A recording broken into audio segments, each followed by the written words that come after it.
I have a photo where I want to change a color. Specifically, I want to turn this Vespa scooter into blue. But when I open hue/saturation and drag the hue slider straight toward blue, the result turns into orange. At that point, I have to keep dragging the hue range until blue finally appears. Do you know why that happens? Today, we're going to talk about the hue/saturation panel, a tool that's very familiar but often misunderstood. To understand this, we need to look at the color wheel first. This is the basic default color system that most color tools are built on. On this wheel, there are 12 standard colors, and each color is 30 degrees apart. If you use the eyedropper to sample a red color, you'll see its hue value is 0 degrees. Move to orange, and the value is 30 degrees. Yellow is 60 degrees, and just like that, the colors are evenly distributed around the entire wheel.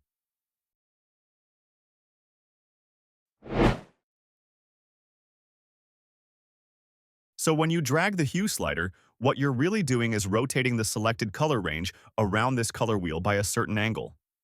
For example, if you want to change red to green, you can see these two colors are about 90 degrees apart. You just enter 90, and red will shift to green. However, if you adjust in master mode, all the other colors in the image will shift as well. To affect only one specific color channel, you need to choose the right group, like reds, and then adjust the hue value. Now you can see only the red color changing to green. Besides that, you can also control the affected color range. If you want to reduce the affected area, use the subtract eyedropper to remove unwanted shades. On the other hand, if you want to expand the affected area, use the add eyedropper to include nearby shades. Or more simply, you can use the color range sliders to control the affected area. Now only the red area is turning green. If you want to change red to blue, you can look at the color wheel and see that red and blue are 240 degrees apart. Or in other words, 120 degrees counterclockwise. In this case, you just enter -120. Similarly, if you want to change yellow to cyan, you'll see that these two colors are about 120 degrees apart. So just select the yellow channel and enter 120. And if you want to change blue to magenta, choose the blue channel and enter a value of about 60. Next are the other two basic sliders. Saturation controls color intensity, while lightness controls brightness.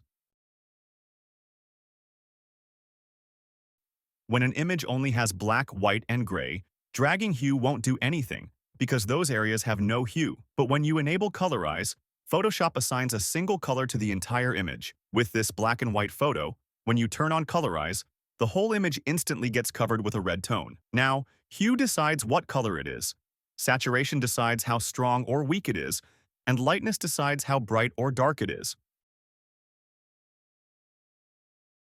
Practical examples. Example 1. Turning a red car into black and white. If you reduce saturation and lightness too aggressively in master mode, the entire image gets affected and details are easily lost. The correct approach is to select the red channel first, then strongly reduce saturation and lightness only for that red color. This way, you can turn a red car into black while preserving overall detail. And in the opposite direction, you can simply push lightness to the right to turn the red car into white, quickly and with full control. Example 2. Unifying leaf colors in a forest. In this image, the two sides of the forest have uneven leaf colors. One side shifts toward yellow, while the other leans green. When you're not sure whether the color to fix is yellow or green, just use the eyedropper and sample the area. Photoshop will automatically identify the color. Next, adjust hue until the yellow shifts toward green. Then, reduce saturation and lightness to make the foliage look softer and more natural. To avoid affecting other areas, use the range sliders to limit the color influence. Fine-tune the settings until the leaf colors on both sides of the forest become more consistent. At this point, the yellow tones have been brought back toward green, while other areas remain largely untouched. Hue saturation is not a tool for random adjustments. It helps you rotate colors in the right direction, limit the correct range, and control color with intention.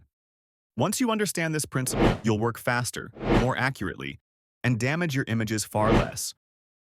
Like, comment, and subscribe. It really helps the channel grow. Thanks so much for watching till the end.